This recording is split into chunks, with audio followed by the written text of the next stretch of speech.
শাকের জন্যে দেখুন শাকের আনাজটা কীভাবে লাল হয়ে ভাজা হয়েছে। শিম আছে, বেগুন আছে, আর আছে আলু। 3 রকম দিয়েছি, বেশি কিছু দেওয়া হয়নি। মূলোটা ছিল না বলে মূলোটা দেওয়া হয় না, মূলোটা দিলে টেস্ট হয়। তা আমার ভালো লাগে, কিন্তু আমার ছেলেরা বাড়ির কেউ মূলো দেওয়া খেতে চায় না। তা এবার আমি লাউ শাক পালং শাকটা আমি দিয়ে দেবো। এগিয়ে দাও, লাউ শাক পালং শাকটা এবার দিয়ে দেবো।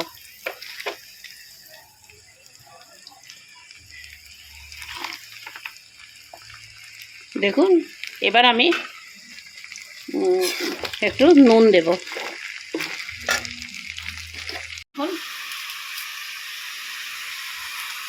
সব রকম মশলা শাকেতে দেওয়া যায়।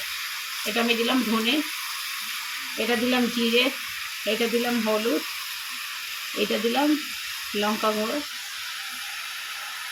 এইটা দিলাম আদা, এটা দিলাম নুন। এবার আমি শুধু নাড়তে থাকবো। লাস্টে তেজপাতা আর 5 ফোড়ন একসঙ্গে দিয়ে সাঁতলে দিয়ে নামিয়ে নেব। আপনারা কেমন হয়েছে বলবেন রান্নাটা।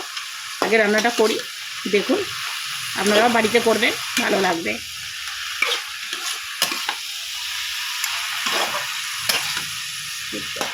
মোটামুটি শুকনো হয়ে এসছে, বা যে মশলাগুলো দিলাম সেগুলো তো দেখলেন ঘেঁটে গেছে ভালো মতো। তা আমি এখানে বড়ি দেবো বলেছিলাম, কিন্তু বড়িটা আর দেবো না, আপনারা দিতে পারেন।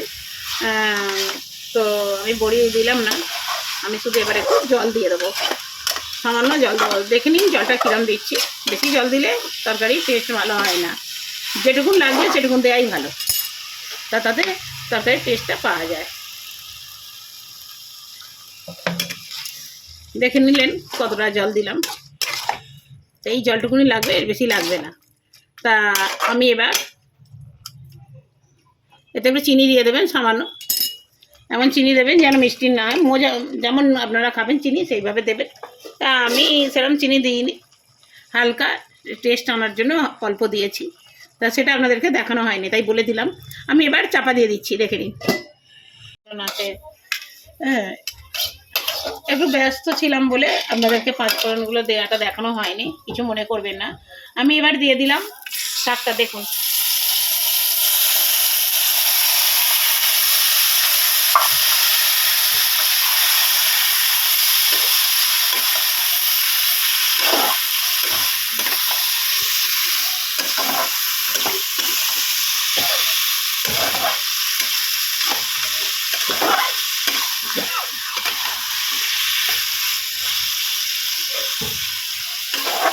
আমি একটু শুকনো শুকনোই পছন্দ করি, শাকের জল থাকবে আমার ভালো লাগে না, সেই শাক খেতে ইচ্ছা করে না আমার।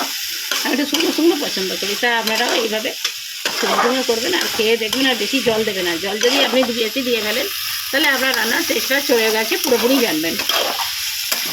দেখুন, আমি এবার ঢেলে ফেলি, দেখতে পাবেন। আমি এবার গ্যাসটা অফ করে দিলাম, দেখুন।